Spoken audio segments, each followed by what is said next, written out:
Hello friends. दोस्तों, आज के फिजिक्स फ्लैश के इस वीडियो में जो कि एक प्रॉब्लम सॉल्विंग वीडियो है, आप सभी का फिर से वेलकम है। फ्रेंड्स, आज का ये जो वीडियो है वो क्लास 11 का जो चैप्टर है motion in a straight line, उसकी एनसीईआरटी एक्सरसाइज का क्वेश्चन नंबर 4 है। इस एनसीईआरटी एक्सरसाइज का ये जो क्वेश्चन है, ये हमें पोजीशन टाइम ग्राफ प्लॉट करने के लिए बोल रहा है। जब आप पोजीशन टाइम ग्राफ को प्लॉट करते हो फ्रेंड्स, तो पोजीशन टाइम ग्राफ में आप पोजीशन को वाई एक्सिस में लेते हैं और टाइम को आप एक्स एक्सिस में ले रहे हैं। ये चीज आपको पता है। अब जब आप पोजीशन को वाई एक्सिस में ले रहे हैं, तो पोजीशन को आप रिप्रेजेंट करते हैं एक्स से। तो एक्स आपका यहाँ पे दो चीजें हो सकती है, डिस्प्लेसमेंट और डिस्टेंस ट्रेवल। आपका तो आपके जो ग्राफ है वो दो तरीके के बनेंगे, या तो आप डिस्प्लेसमेंट प्लॉट कीजिए या डिस्टेंस ट्रेवल प्लॉट कीजिए। तो अभी मैंने ओवरव्यू दिया कि आपके दो एक्सटी ग्राफ बन सकते हैं। तो डिपेंड कर रहा है आप पोजीशन टाइम ग्राफ में प्लॉट क्या कर रहे हैं। आपको कई जगह आंसर्स अलग अलग मिलेंगे कि जब वहां पे ग्राफ को प्लॉट किया जाता है। तो आपको ये देख लेना है कि क्वेश्चन पढ़ करके आप कौन सा ग्राफ प्लॉट कर रहे हैं। हम दोनों ग्राफ को प्लॉट करके देख लेंगे। तो एक बार क्वेश्चन को रीड कर लेते हैं और देखते हैं कि क्वेश्चन में दिया क्या हुआ है।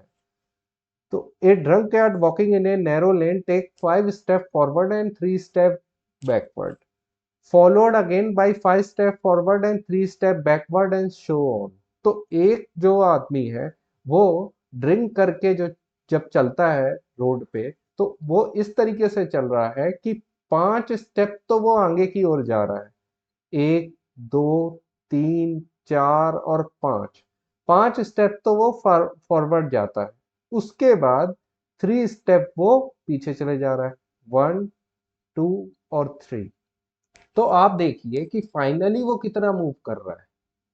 5 स्टेप फॉरवर्ड जाने के बाद जब वो 3 स्टेप बैकवर्ड जा रहा है, तो टोटल डिस्प्लेसमेंट उसका कितना हो रहा है, 2 स्टेप का। अब वो ये प्रोसेस बार बार करता है। ठीक है, ये प्रोसेस वो बार बार कर रहा है। तो ये वाला आपका जो पोजीशन है ये बता रही है, आपका डिस्टेंस ट्रेवल्ड बताएगा। ठीक है, और ये चीज आपका डिस्प्लेसमेंट बता रहा है। अब क्वेश्चन में आगे दिया है कि वो इस प्रोसीजर को बार बार कर रहा है। कब तक कर रहा है, जब तक, अब लिखा हुआ है each step is 1 metre long and require 1 second. तो फिर से आप देख लीजिए कि हर ये जो स्टेप है ना, ये 1 मीटर लॉन्ग है। और इस 1 मीटर को ट्रेवल करने के लिए वो 1 सेकेंड का टाइम ले रहा है। ठीक है, 1 मीटर लॉन्ग है और हर 1 मीटर को कवर करने के लिए वो 1 सेकेंड ले रहा है। तो 5 स्टेप को कवर करने के लिए कितना टाइम लेगा, 5 मीटर। 5 सेकेंड आपको आगे बढ़ने में और 3 सेकेंड पीछे जाने में। तो टोटल 2 स्टेप का डिस्प्लेसमेंट हुआ, 2 मीटर का डिस्प्लेसमेंट हुआ, और ये 2 मीटर के लिए उसको 8 सेकेंड लगे। तो वो पहले 2 मीटर भी 8 सेकेंड में ट्रेवल करेगा। दूसरा जो 2 मीटर और, तो वो 4 मीटर पे आ जाएगा, तो 16 सेकेंड लगेंगे। फिर जब वो 6 मीटर पे आ जाएगा तो 8 मीटर और 24 सेकेंड लगेंगे। और जब वो 8 मीटर पे आएगा तो उसको 32 सेकेंड लगेंगे। अब क्वेश्चन में आपके ये भी गिवन है कि determine graphically and otherwise how long the drunkard take to fall in a pit 13 metre away from the start.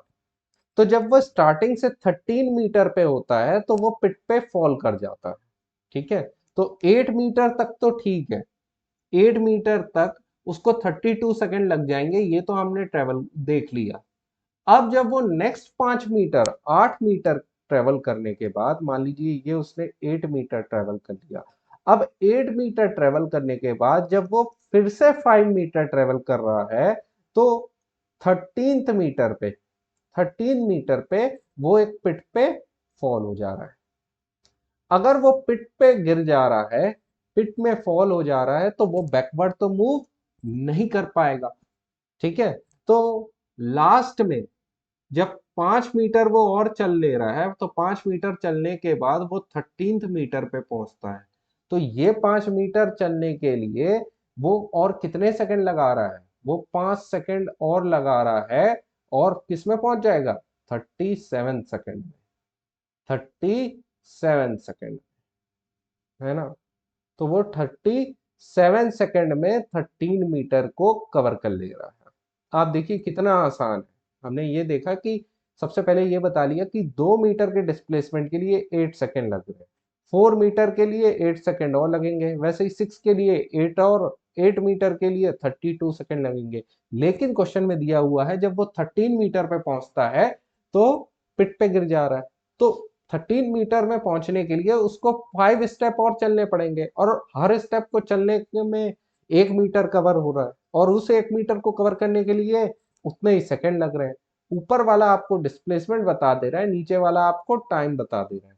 तो जैसे ही 13 मीटर पे वो पहुंच रहा है वो तो नीचे गिर जा रहा है, तो वापस वो 3 मीटर तो चल नहीं पाएगा। तो मैं देखूंगा कि अगर 5 सेकंड लगते हैं तो वो 37 सेकंड में नीचे गिर जाता है पिट पे। तो ये तो आपका आंसर हो गया कि कितना टाइम लेगा उसको 13 मीटर कवर करने में। तो 13 मीटर कवर करने में उसको 37 सेकंड लगेंगे। ये आपका आंसर हो गया। आप देखिए क्या इसमें बहुत बड़ा कंसेप्ट लग रहा था? नहीं, सिंपल। अब हमें क्या करना है, अब हमको ग्राफ को प्लॉट करना है। तो जब हम ग्राफ को प्लॉट करने आएंगे तो हमें यही डाटा का यूज करना है। तो अब हम ग्राफ प्लॉट करते हैं। तो मैं देखता हूं कि मैंने 8 सेकंड, 16 सेकंड, 24 सेकंड ये प्लॉट कर रखा है अपने एक्स एक्सिस पे। तो एक्स एक्सिस में आपको क्या मिल गया? एक्स एक्सिस में आपको तो टाइम प्लॉट कर रहा है, और यहां पे मैं डिस्प्लेसमेंट प्लॉट कर रहा हूं। आप देखेंगे पहले 8 सेकंड में 2 मीटर पे कवर कर ले रहा हूं, तो यहां एक पॉइंट हो गया। अब 16 सेकंड पे मैं 4 मीटर कवर कर ले रहा हूं, तो ये एक पॉइंट हो गया। 24 सेकंड में 6 मीटर कवर कर ले रहा हूं, तो ये एक पॉइंट हो गया। देखिए ये 6 मीटर कवर हुआ 24 सेकंड में। और मैं देख रहा हूं 8 मीटर पे मैंने क्या है 32 सेकंड प्लॉट कर लिया। अब आप देखिए जब आप 5 सेकंड और आते हैं, मतलब 32 से यहाँ 40 के बीच में आ रहे हैं, तो कहीं 37 सेकंड यहाँ मिलेगा। तो इस 37 सेकंड में आप 5 मीटर कवर कर जा रहे हैं। तो आप देखेंगे 12 और 14 के मिड पे मुझे 13 यहां कहीं मिलेगा। तो आप इसको ज्वाइन कर लीजिए। आप 13 मीटर कवर कर ले रहे हैं, तो ये 37 सेकंड में 13 मीटर पे आ जा रहा है। अब मैं इसको अगर फाइनली इसको प्लॉट करता हूं तो मैं देखता हूं कि मैं इस पॉइंट पे आ जा रहा हूं। अब 13 मीटर पे आने के बाद वो फॉल कर जा रहा है पिट पे। तो मेरा प्लॉट यहाँ पे खत्म हो गया। आप देखिए ये हो गया मेरा फाइनल प्लॉट।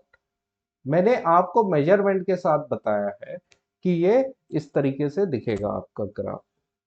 तो आप देखिए आप ग्राफ को जब प्लॉट करेंगे, जरूरी नहीं है आप 8 मीटर लें, 16 मीटर, 24 मीटर लें। आप यहाँ पे 1 मीटर के साथ भी लग सकते हैं। यहाँ पे भी आप 2 मीटर 2 मीटर करके प्लॉट करेंगे तो आपका आंसर सही आएगा। एक्स एक्सिस में जरूरी नहीं है, जैसे मैंने यहाँ 8 सेकंड लिया, 16 सेकंड लिया, मतलब 8 का मल्टीपल ले रहा था, आप 2 का मल्टीपल भी ले सकते हैं, 2 सेकंड ले सकते हैं, 4, 6, 8, 10, 12, इस तरीके से आप ले सकते हैं, जो भी वैल्यू आप चाहें। ये मैंने प्लॉट किया है क्योंकि आपको दिखाने में ये आसानी होती। तो जब मैंने डिस्प्लेसमेंट को प्लॉट किया तो आप साफ देख सकते हैं आपका आंसर क्या आया। अब दोस्तों हम डिस्टेंस डिस्प्लेसमेंट की जगह डिस्टेंस ट्रेवल को प्लॉट करके देख लेते हैं। तो दोस्तों क्वेश्चन में दिया हुआ था कि मैं 5 मीटर आगे जाता है, उसके बाद 3 मीटर वो वापस आता है, तो क्या उसको भी मैं प्लॉट कर सकता हूं? तो हम देखते हैं कि हम फॉर एग्जांपल ले रहे हैं graph, simple graph. 5 metre for example ये आगे बढ़ा, 5 मीटर आगे बढ़ने के बाद वो 3 मीटर पीछे आता है। 5 मीटर के बाद ये जो पोजीशन है आपकी, ये जो पोजीशन है ये क्या होगी? 2 मीटर होगी।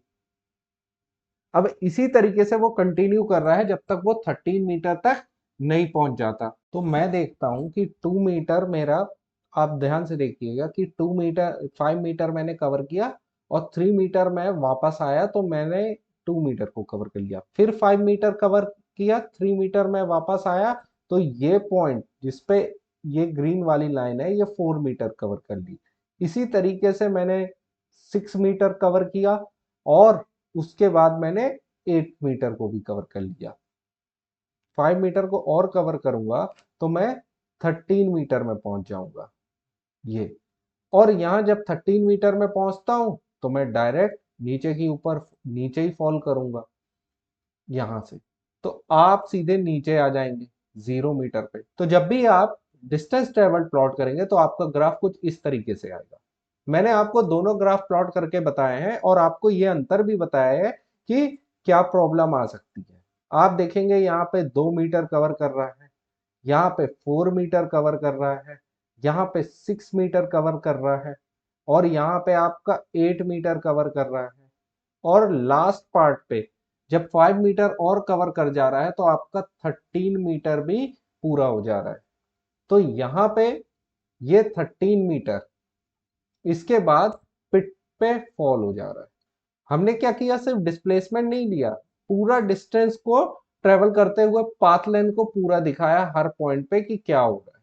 इसलिए इसका जो ग्राफ है, एक एक्सटी ग्राफ इस तरीके से मिला, और इसका पहले वाला एक्सटी ग्राफ भी मैंने आपको प्लॉट करके दिखा दिया कि जिसमें सिर्फ हमने 2 मीटर को लेते हुए ग्राफ को प्लॉट कर दिया था। तो देखेंगे कि आपके दोनों आंसर्स ग्राफ आपको कहीं से भी गलत नहीं लग रहे हैं, क्योंकि आपको कई जगह पे ये आंसर्स अलग अलग देखने के लिए मिलेंगे। कई बार स्कूल्स में इन ग्राफ को भी लिया जाता है, कई बार डिस्प्लेसमेंट वाले ग्राफ को भी लिया जाता है। तो ये आपके ऊपर है कि आप क्या प्लॉट कर रहे हैं और आप वहां पे मेंशन कर सकते हैं। रही ऑब्जेक्टिव क्वेश्चन की बात, तो ऑब्जेक्टिव क्वेश्चन में दोनों नहीं आएंगे, दोनों में से कोई एक को दिया रहेगा तो आपको पता होगा कि किस आंसर को टिक करना है। अब दोस्तों, इसी तरीके से कंसेप्चुअल वीडियो और क्वेश्चन प्रॉब्लम सॉल्विंग वीडियो को देखने के लिए प्लीज आप सब्सक्राइब कीजिए चैनल को, लाइक कीजिए, शेयर कीजिए और कमेंट कीजिए। अगर आप अपना सपोर्ट बनाते रहते हैं तो वीडियो की फ्रीक्वेंसी डालने की मैं और भी तेज कर दूंगा। Thank you and have a nice day.